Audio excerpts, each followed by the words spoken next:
Last week we discussed many cool topics when it comes to online leads. Since then, many of you have reached out asking me several questions and calling your online leads. Today we are going to jump right into the lead call so that you are maximizing your output and generating solid return on your investment, all while building strong relationships with your online leads.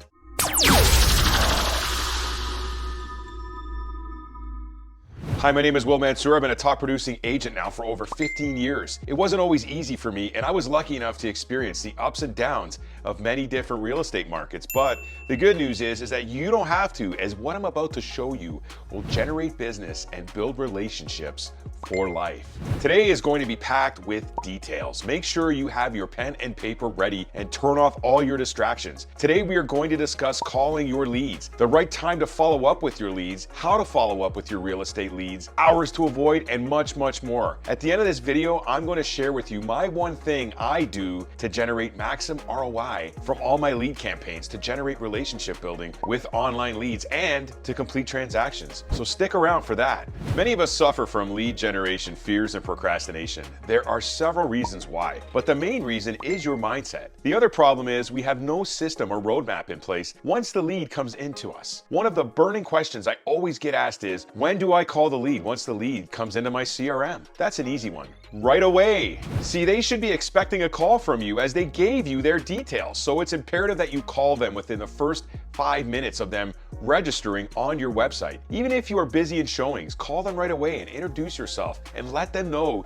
you are currently busy and ask for a better time for their schedule to connect with them. This is effective lead follow-up. Now, you have made initial contact with the lead and there was no seller talk. I know many agents who use this as their first call, whether they are busy or not. Speed to lead, as they say. Don't forget that. Now, you're going to have leads that come in during the night when people are sleeping. Maybe they are awake or on night shift. I'm not saying stay up all night and wait for those leads to come in, but you can have your smart campaign set up so that when they do come in, they get a text from you. And that text has conversational tone in it, which is leading to the next text. And all these texts will ask questions to the lead. This works wonders as it's conversational and does not sound like you're a bot. You want to make sure the first text is personalized with their first name also. That's a pro tip. What's interesting though is the time you are calling your leads is very strategic. I have studied this and have tested this when calling my own leads, and the science is true. Studies have shown that hours to avoid when calling your leads are 11 to noon, as leads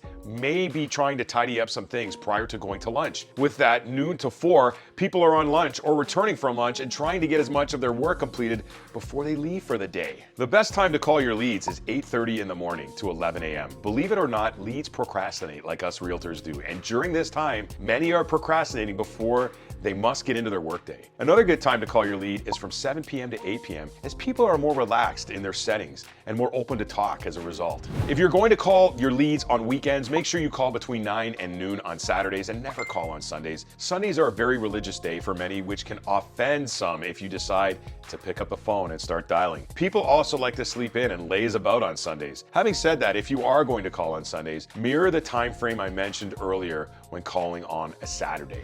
I often get asked, how many times should you call your leads? Well, if we are calling in the times mentioned earlier, then I would start with 10 calls. Yes, 10 calls. You want to get these people on the phone as fast as possible. They are not going to pick up the phone when you call. Well, some might, depending on the niche of a lead you're prospecting, but for the most part, they're not going to pick up the first time you call. Don't forget, once the lead also comes into your CRM, you are going to have a smart automation set up as well, either by email or text messaging, to connect with a lead. When building these campaigns, you should have the first impression 5-second rule in mind so that when you send them the first 5 interactions, you're getting a response. And once they respond, you call them right away. As mentioned earlier, they should be expecting your call as they gave you their details when they registered on your website. It is imperative that you find out as much intelligence about the lead as possible in the first 2 weeks. You are not in their life yet, so don't expect much. This is why the first impression in the first 5 seconds is so important. You also want to make sure you are not sounding too enthusiastic if the lead is monotone. Try and speak to the lead the way you are being spoken to, and don't come across with bullshit real estate offers to entice them to work with you, such as cashback. This is a big no-no when calling the leads for the first couple of weeks. You must not present present any offers to the lead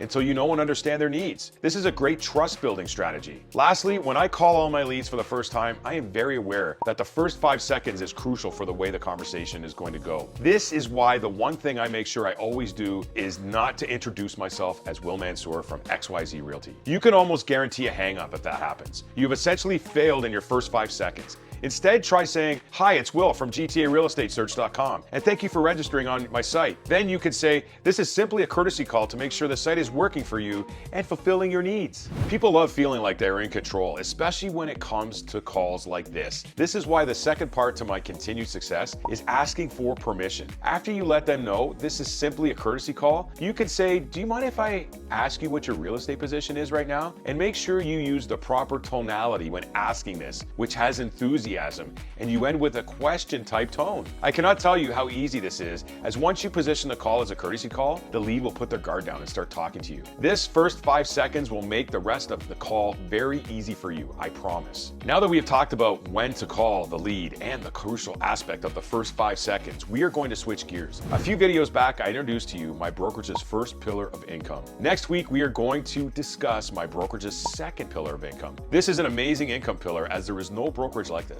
Make sure you tune in for that one, as this was a game changer for my business and my life. And don't forget, if you want to dig deeper into your business, you can schedule a call with me. My contact details are in the description of this video. It's completely complimentary, as I'm always intrigued by what is going on with people's real estate business and how I can help. Let's develop a blueprint for your business for life.